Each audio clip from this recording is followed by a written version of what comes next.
Alright,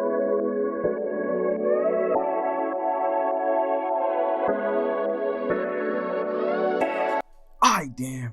What's up, guys? It's your boy 3Star here, checking in with another video, and today we're gonna be doing another One Piece video. And today we're gonna be doing something a little different. We're gonna be doing a One Piece chapter discussion. And yeah, usually I do chapter reviews, but this week I'm gonna do a chapter discussion because I just felt like I didn't really have to do a review on chapter 957 because it was kind of self-explanatory. So yeah, and let's get into it.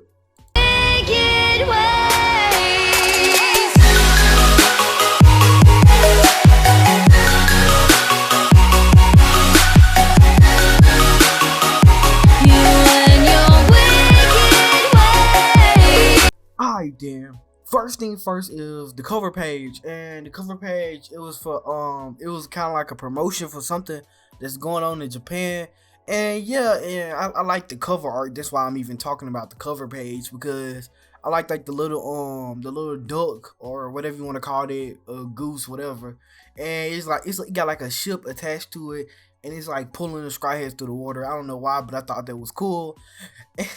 And yeah, and to like the extra chapter, one thing I really wanted to talk about was the Marines. They knew HQ actually looks pretty cool.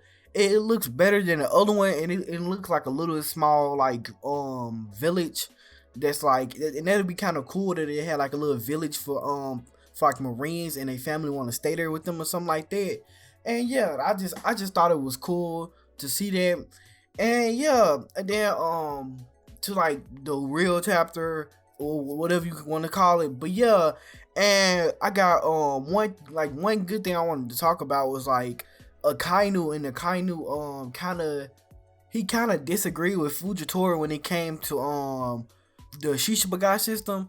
And yeah, you'll be shocked to find out that Akainu is the one that actually wanted to kind of allow the Shishibakai system to keep going on. And yeah, and I'm really not that surprised, because like with the Shishibakai system, like they still gave them some type of they got the Marines power, but I just think they gave the pirates way too much power. The Marines let the pirates be way too lenient with some of the rules and stuff they can do. Like you already know, cause like Crocodile, he took over a whole island.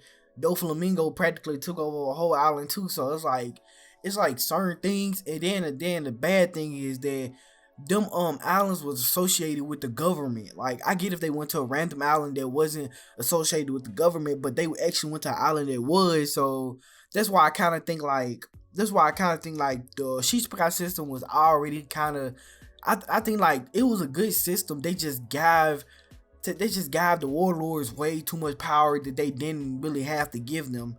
And yeah, and like I said, Akainu, he pretty much kind of disagreed with Fujitora.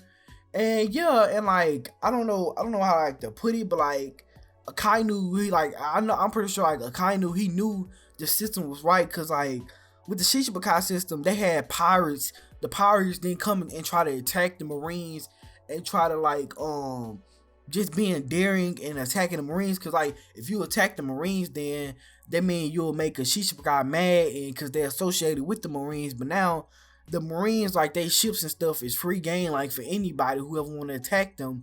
So yeah, that kind of didn't make sense for the abolishment of the Shishibakai system. But yeah, that'd be for another video if I ever do feel like making it. But yeah, and then another thing topic I wanted to talk about was was SSG. And yeah, and like I was being dumb and I didn't find out what it was until somebody pointed it out to me, because I didn't know what it was. And it stands for Special Science Group. And I don't know how I did not know this, but like I'm pretty sure I read it and it just went over my head.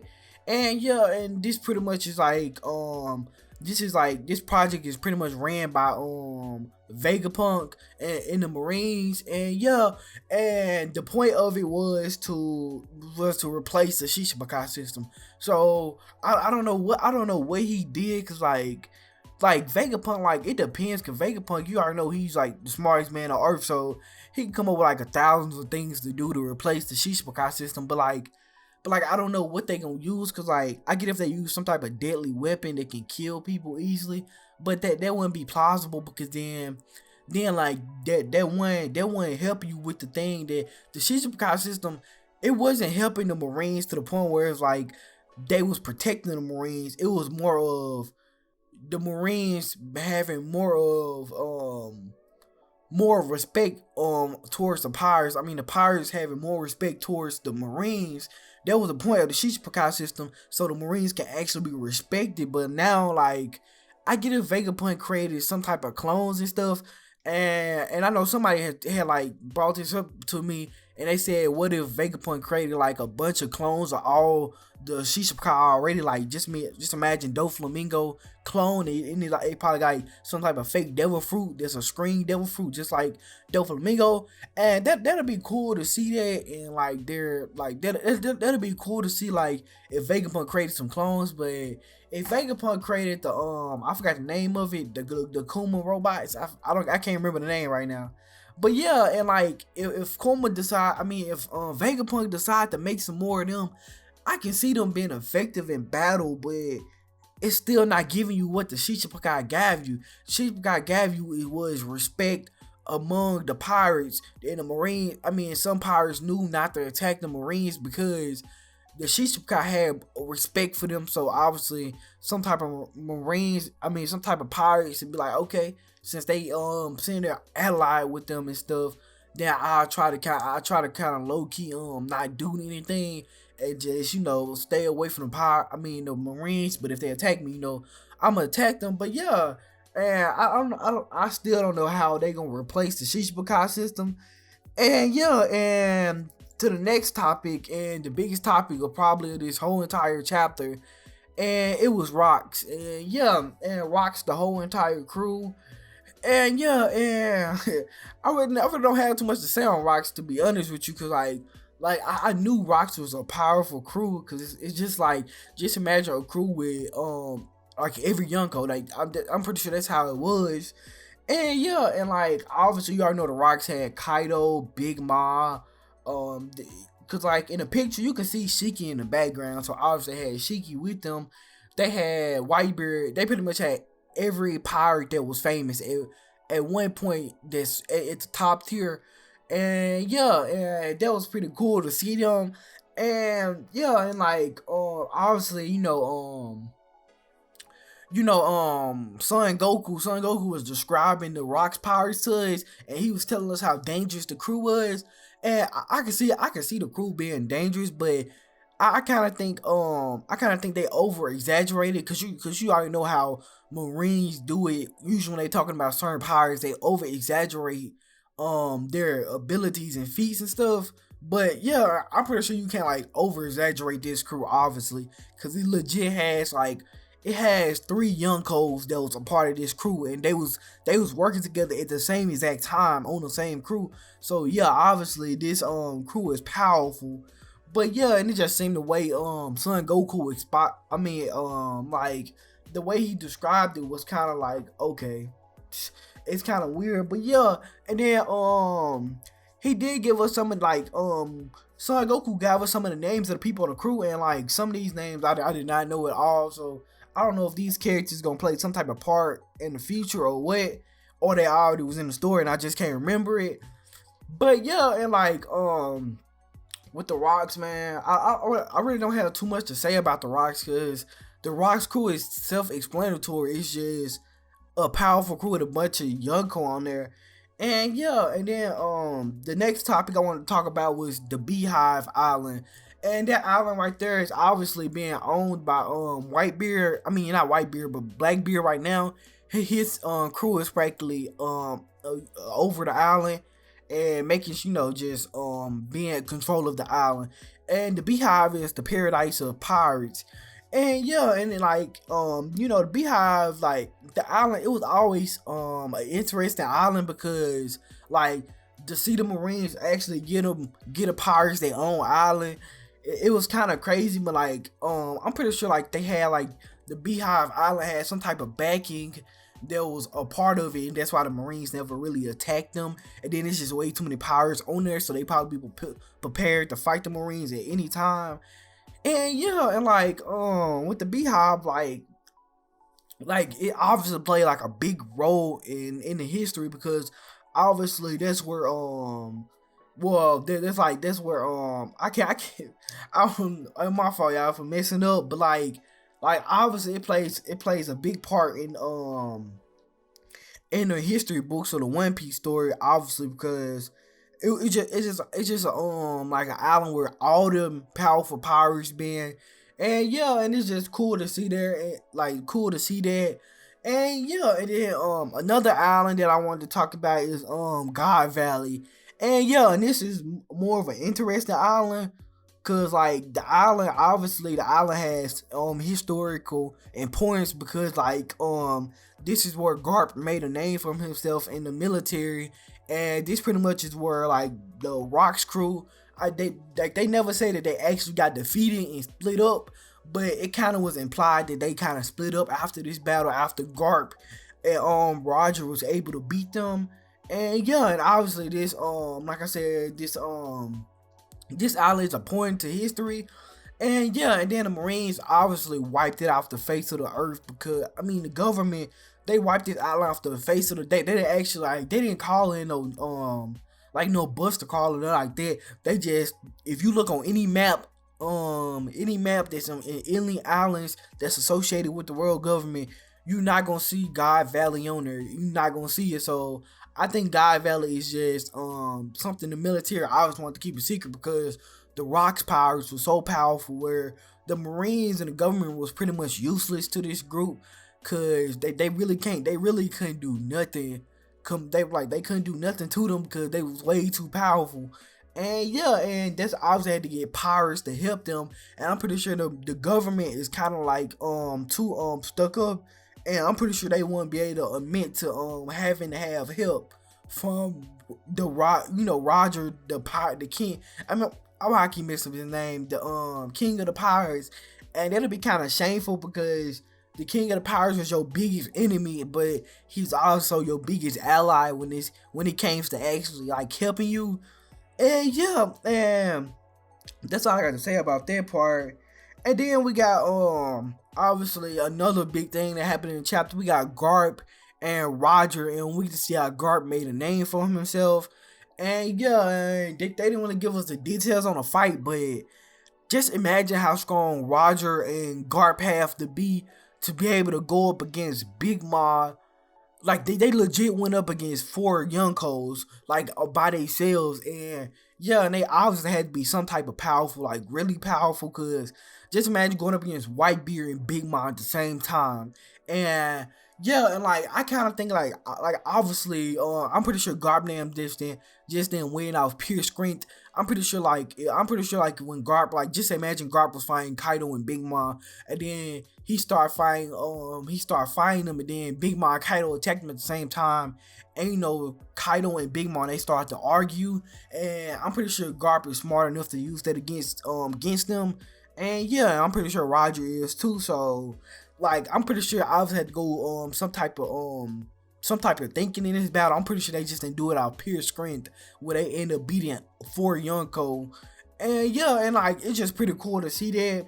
And just seeing that Garp and Roger, that's pretty much how they low-key kind of met, and that's how Roger and Garp came to respect each other, and that's why Garp even took in Ace in the first place, because the Ace, you always know Ace was Roger's son, and Ace, oh my god, I don't know why y'all I'm sleepy, but but Roger told Garp to take care of his son, and obviously Garp had the respect, and he didn't report Ace, because his logic was Ace didn't do nothing that Roger did. Ace is just a newborn, innocent child, so he deserves to get a chance at life.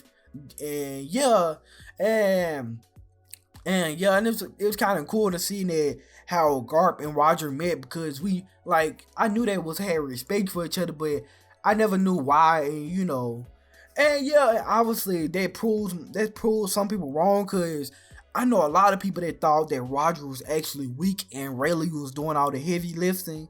But now it's kind of proving that Rayleigh was somewhat of a fighter, cause I mean not Rayleigh but Roger, cause we didn't see nothing from Roger. And I know some people they want to theorize that Roger had the Gumu Gumu no Mi, but that'd kind of be a low key sellout, because why would you want to see Roger having the same deal for as Luffy? That's kind of way too cliche for Oda and just One Piece itself. And yeah, and like I just don't know.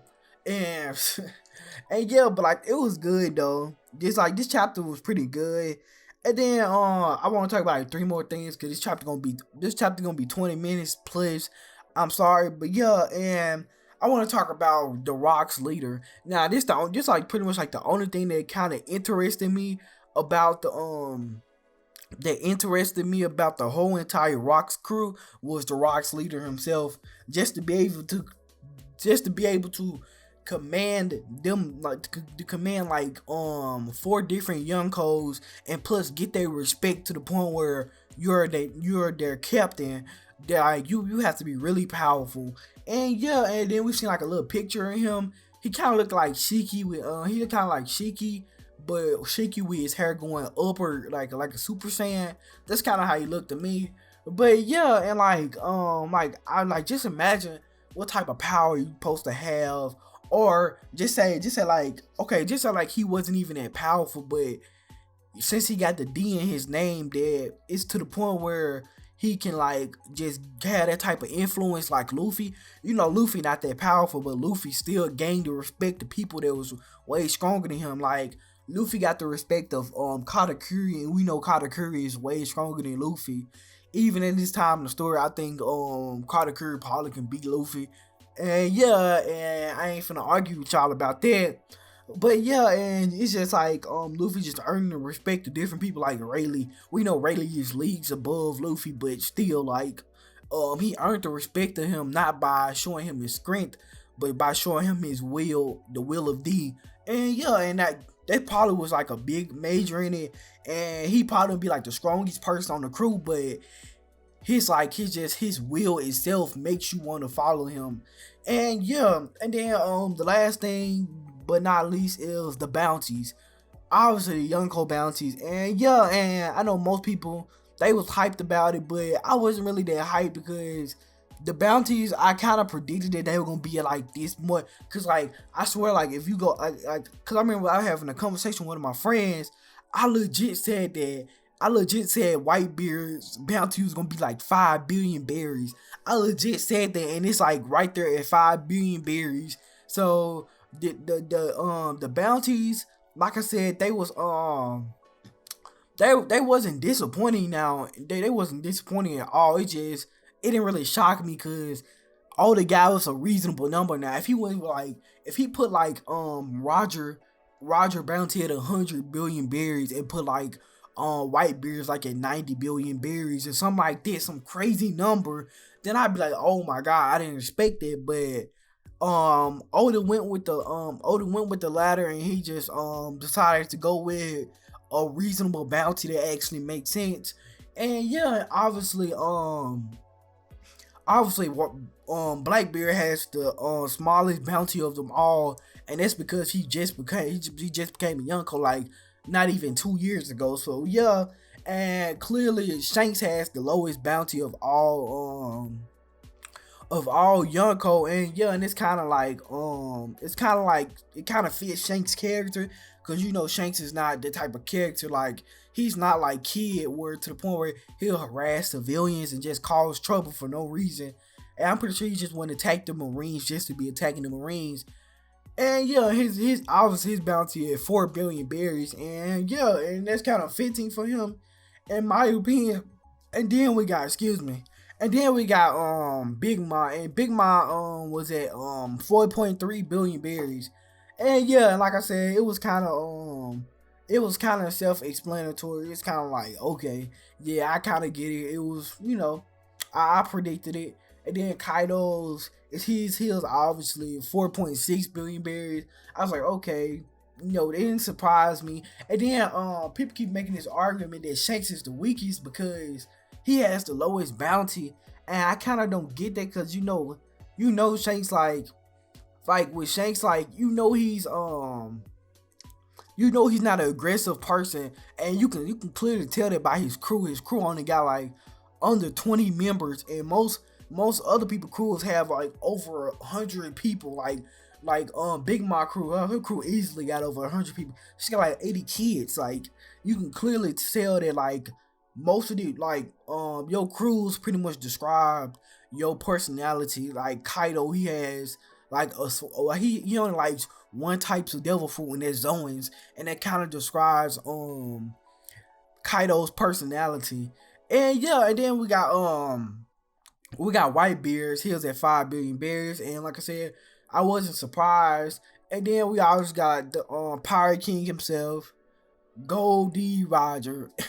And yeah, and he has 5.5 billion berries.